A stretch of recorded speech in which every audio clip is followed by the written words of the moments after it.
Når vi taler om Børge Mogensen, så taler vi jo om møbler, som mange kender. Der findes næsten ikke nogen, der ikke har prøvet at sidde i en stol eller ved et bord af Børge Mogensen. Møblerne har møbleret vores offentlige rum, men også vores private dagligstue siden 40'erne og op til i dag. Den tradition, Børge Mogensen han arbejdede op imod, var møbler, som var store og tunge, stilimiterende. Han kaldte det for slagtersæt eller pumpede skinker. Han havde en vision om at lave møbler, som var fleksible, de skulle være lette, det skulle være nogen, som var tilpasset mennesket, sådan så mennesket ikke skulle tilpasse sig møblet. Det var mennesket først, og møblet derefter. Jeg hedder Karen Grøn, jeg er museumsdirektør på Trapholt, og vi viser lige nu udstillingen Børge Mogensen 100 år i anledning af Børge Mogensens 100-års fødselsdag.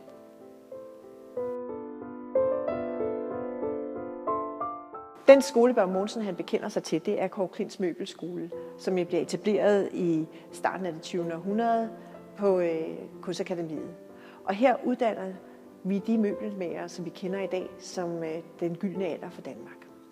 Og Kåre Klint, det der er det specielle ved ham, det er, at han opmåler kroppens proportioner og mener, at møbler skal tilrettelægges kroppens størrelsesforhold. Et andet punkt er, at møblet det skal være en stoletype, det skal trække på nogle ældre stoletyper, det vil sige, at han har ikke et radikalt nyt formsprog som sådan. Og det tredje er, at det skal være godt snedkerhåndværk.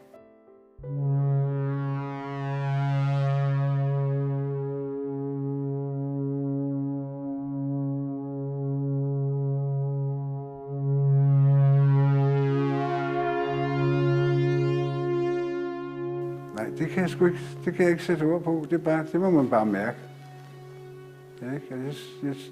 Jeg synes, det giver sig selv. Altså,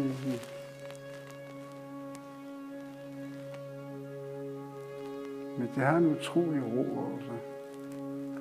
Det er nok fordi det er så enkelt og stringent, ikke? Altså, at det bare sådan, ja, det giver ro til øjnene, det giver ro til sindet, det giver ro alle vejen. Det synes jeg. Det kan han, og det er sgu ikke nogen af de andre, der kunne.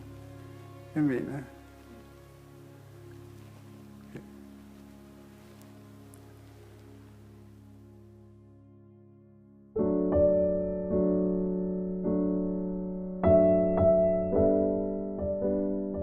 Hej, jeg hedder Peter, og jeg er Børges søn.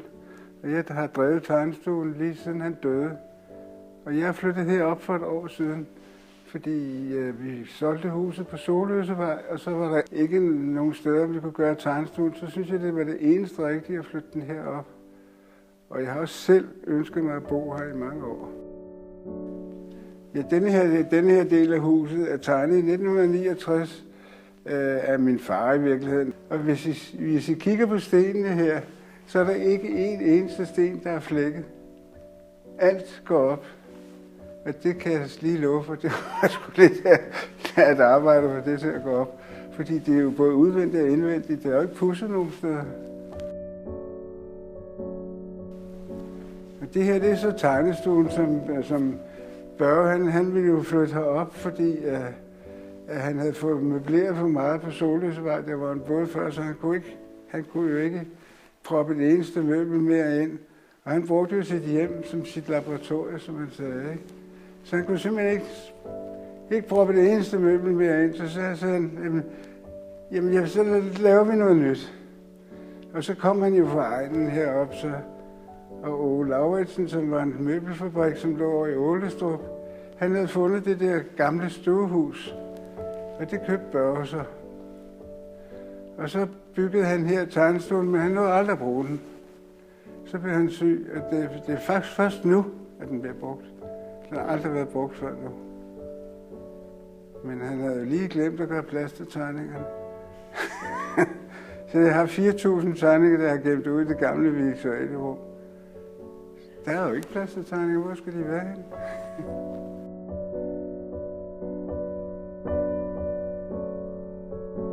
Når han arbejder med tingene, så prøver han jo at gøre det. Altså skære alt unødvendigt fra, ikke? Så der virkelig kun var det tilbage, som var nødvendigt. Og så arbejdede han med formen inden for de rammer. Ikke? Altså, jeg ved ikke, om jeg kan sige det tydeligt. Og det kan jo være en svær opgave. Fordi jo mere du barberer det ned, jo sværere er det jo at lave det flot. Ikke? Altså, det er jo altid, enkelheden er jo altid svært at lave det enkelt. Det er sgu nemt at lægge en masse lort på, ikke? Og så er det skide smart, ikke? Men man skulle kunne sidde i hans stol, det var det vigtigste. Allervigtigste. Og i hans møbler, man skulle kunne sidde ordentligt i dem, ikke? Ellers det var det ligegyldigt.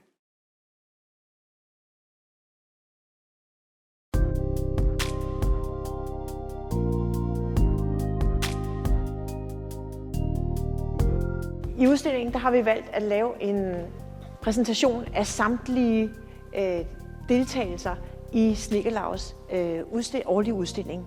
Og man kan sige, at det næsten er her, laboratoriet for dansk møbelformgivning har været. Hvert år så var der en stor udstilling, og det blev åbnet af kongen og dronningen, og det var en meget stor københavnerbegivenhed. Og det er også her, vi kan spore nogle møbler, som senere bliver sat i produktion, hvor vi kan se, at det bliver nogle af vores store møbelklassikere. Allerede i 39 er Børge Mogensen med, og i 1940 viser han Hannes Kvist med henvisning til en meget populær tegneserie, der er på samme tid med en Hanne Hansen, som er stuepige. Og med Hannes Kvist, der kan vi mærke et spor, som han forfølger resten af sit liv. Her har vi nemlig et lille skuffedarium, som på samme tid kan trækkes ud og blive til et make-up-bord. Det vil sige, at den her sådan idé om det fleksible, enkle indretning, den kan vi spore her.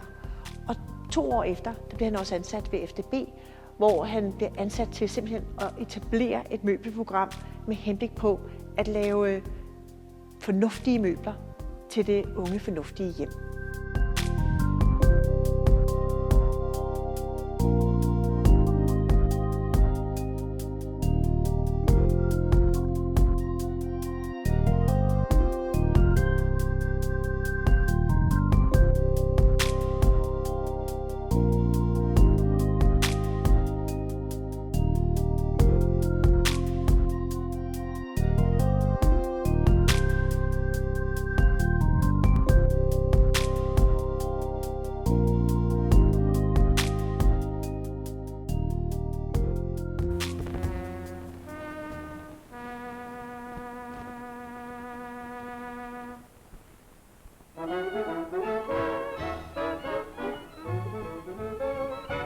Nu skal vi høre, det er en fantastisk historie.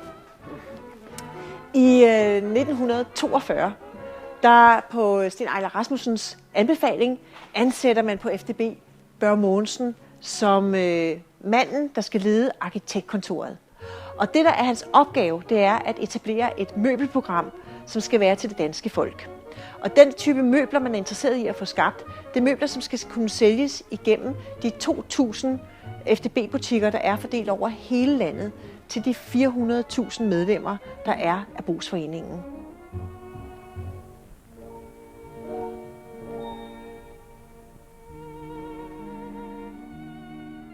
Visionen den bygger på det problem, man synes, der er, om at folk bor for tungt og for overfyldt i deres lejligheder. Det er sådan, at der på det her tidspunkt jo er tradition for snedkermestermøbler, og de møbler, som så kommer i produktion, ligner også snedkermestermøbler. Så der er simpelthen efterspørgsel på et nyt formsprog. Hvordan kan man bo moderne? Der er også en problematik omkring, at folk de flytter fra landet og ind til byerne. Og det vil sige, at de kommer fra et sted, hvor de måske har fået i bryllupsgave store møbler, og så skal de mases ind i de her sådan, stuer. Der er også en problematik omkring forestillingen om, hvad der er vigtigt i livet. Og man skal have en fin stue, der står og venter på, at gæsterne kommer, og så selv skal bo i en lille bitte dagligstue, eller om det er hverdagen, der er i centrum. Og har et eksempel på et meget fint møblement, vi gætter på, det er fra 20'erne, som jo var nødvendigt, fordi vi havde jo ikke badeværelser, så kvinden skulle jo have et sted, hvor hun skulle nætte sig.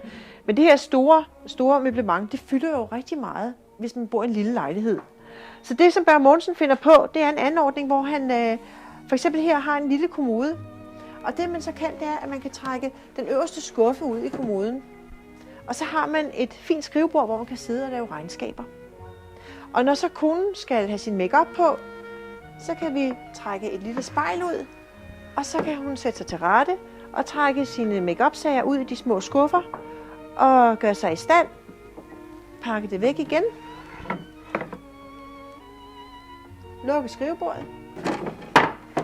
Og så er der bare en lille kommode i lejligheden. Der startede han jo hele tanken op om at lave møbler til folket i en god kvalitet. Så bortset fra, at det var en god kvalitet, så er det jo i virkeligheden IKEA-tanken, han allerede startede dengang. Og så sker der jo det, han sidder derude på tegnestolen. Jeg kan ikke huske, hvornår han kom derud, men han sidder der ikke så mange år. Fordi så kommer der en ny direktør, og ham kan han ikke med. Så han går i vrede, uden at afslutte noget som helst. Ingen tegninger tager han med, ingen aftaler får han lavet omkring hele hans produktion derude. Så det har vi slåsset med her på tegnestolen lige siden. Så sidder han faktisk derhjemme og tegner i stuen. Og der starter det sådan set op.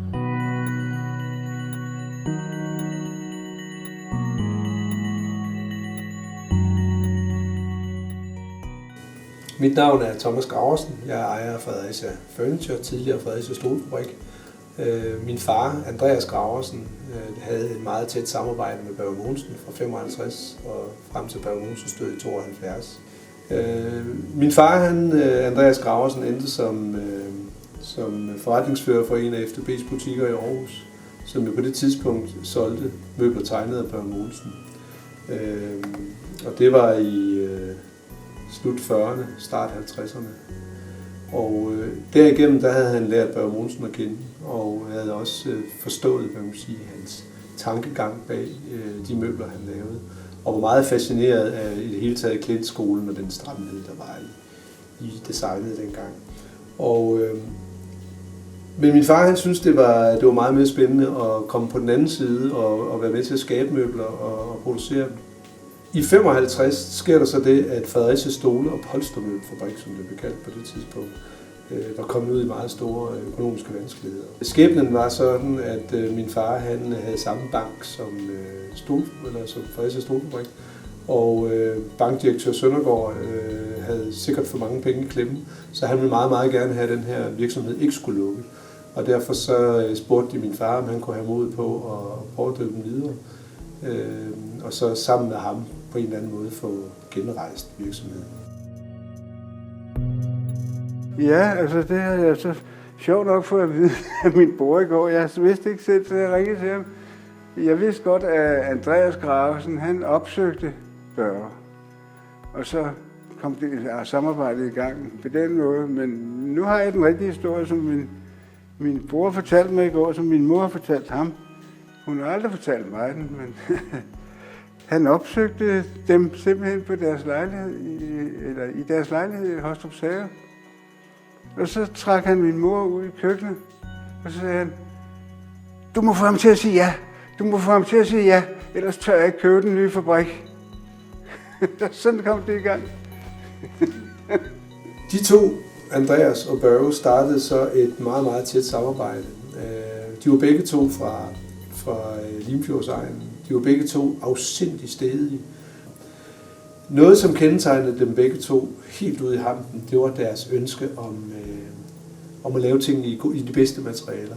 For Børge Mogensen så havde det overhovedet ikke nogen værdi, hvis møbler ikke var noget, man kunne leve med gennem et langt liv. Det vil sige, måden det også ældes på, og måden det blev slidt på, skulle ikke diskvalificere møblet, men nærmest det modsatte, gøre det endnu smukkere over tid. Og i dag ser vi jo møbler komme retur til ombetrækning efter både 40 og 50 år. Og man kan jo sige, at vi har også sat grenen over, den gren over, vi selv sidder på, fordi nu køber folk hans lædersofa og møbler brugt, ikke? Fordi de er jo stadig lige så gode som nye. Så det tjener vi jo ikke nogen penge på. Men sådan er det.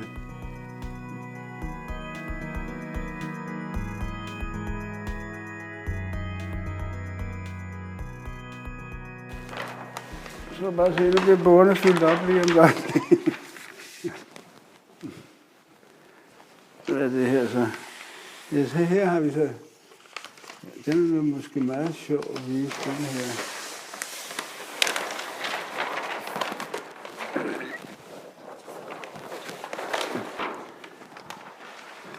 Det er så øreklapstolen, den kender I, gør I ikke det? Ja, den har de jo haft en lavere stol, som måske, jeg ved godt, hvad det er for en, som kun gik hertil. Så har de fået lavet sådan en tegning her, og så har de raderet det væk, og så har de tegnet den færdig her. Det kan I se. Det er lidt interessant. Så er man fri for at tegne det hele om. Og det er jo blevet hit, den stol, må man sige. Bortset fra, at der er ingen, der kører dem mere. De er blevet for dyre. Det er jo Børges store problem, fordi han ville jo lave møbler til folket, som han startede med på FDB, men ligegyldigt hvad han gjorde senere hen, så blev det bare dyrt. Og det red ham som meget. Også en af de værste ting, det var jo i detailledet, at når sådan en her kom ud i detailledet, så kom den til at koste det dobbelte af, hvad den kostede, når den gik ud af fabrikken. Det var en rasende over. Altså, det kunne han slet ikke have.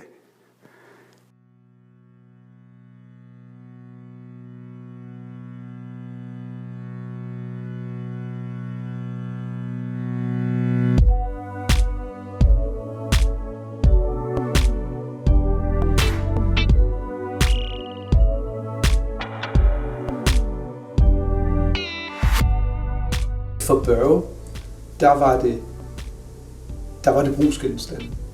Altså han har aldrig dyrket ikonet eller æstetikken som Finn Juhl eller egentlig også Wiener. Men for Børge, der var det, altså de var virkelig ikke særlig, det var ikke så højtravende. Og hvis man snakker om, hvorfor han aldrig blev sådan den der store internationale kendte arkitekt, så var det nok i bund og grund, at han ikke anså de ting for mere end redskaber i hjemmet til det daglige liv. Så det blev aldrig sådan sat på piedestaler.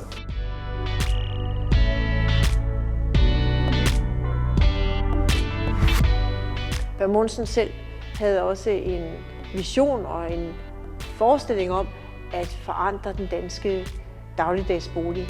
Det var en ambition for ham at skabe møbler, som var tilgængelige for mange mennesker, så vi fik kvalitet ind i hverdagen. Så man kan også forestille sig, at det i høj grad har været hans egen ambition at møblere det danske hjem snarere end det amerikanske. Børge Mogensen har ikke tegnet en nationalbankbygning eller noget andet stort, hvor Arne Jacobsen jo har sat sit fingeraftryk på mange andre ting end folks dagligdag. Og som sagt, Finn Juhl var jo, hvis man skal sammenligne Børge og ham, jo en kunstner. Altså, det var en helt anden boldgade. Og man kan godt forstå, at Finn Juhl på en eller anden måde får en meget, meget stærk renæssance, når den så kommer. Men jeg tror også, at Finn Juhl lige pludselig forsvinder igen. Fordi det er så ekstremt, der er så meget attitude i de ting, Finn Juhl har tegnet, og så meget almindelighed i det, Børge har tegnet, at man kan sige, Børge er jo sådan mere en konstant, der er altid, hvor Finn Juhl bliver sådan en meget hyped bevægelse, og så dør den ud igen. Det er en meget god kvalitet at være relevant altid på et eller andet niveau, end at være helt irrelevant i nogle perioder, og så være meget relevant i andre perioder. Børge lever ligesom med familien altid.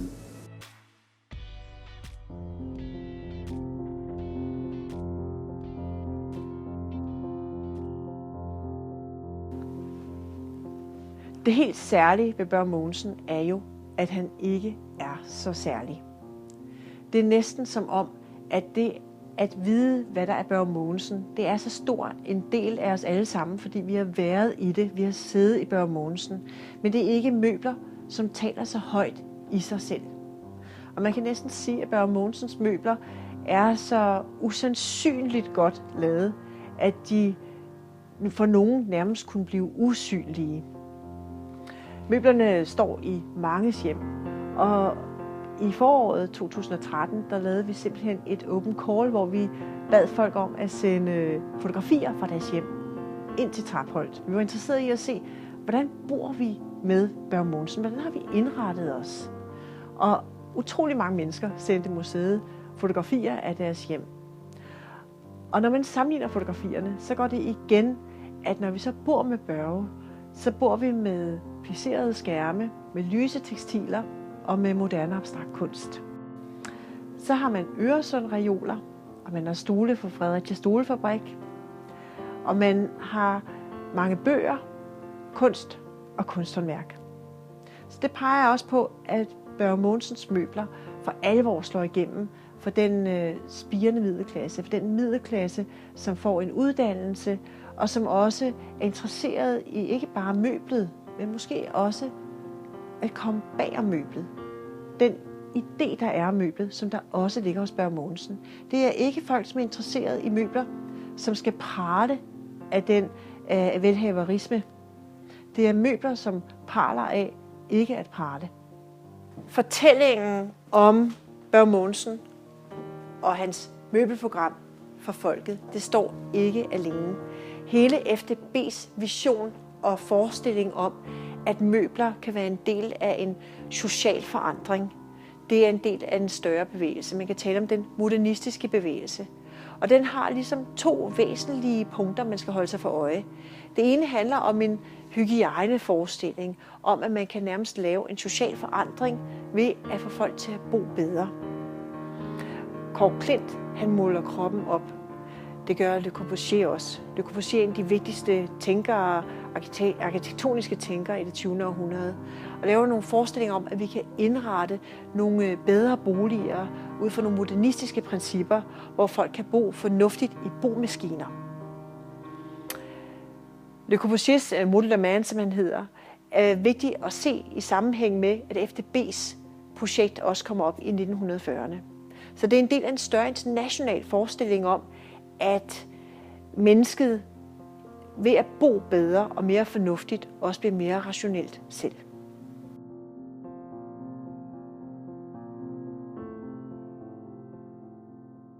Ude på tegnestuen havde han en rengøringsdame, og hun så jo den der J39, så sagde hun, jamen sådan en kan jeg da også lave. Så sagde han, hvorfor fanden har du så ikke gjort det?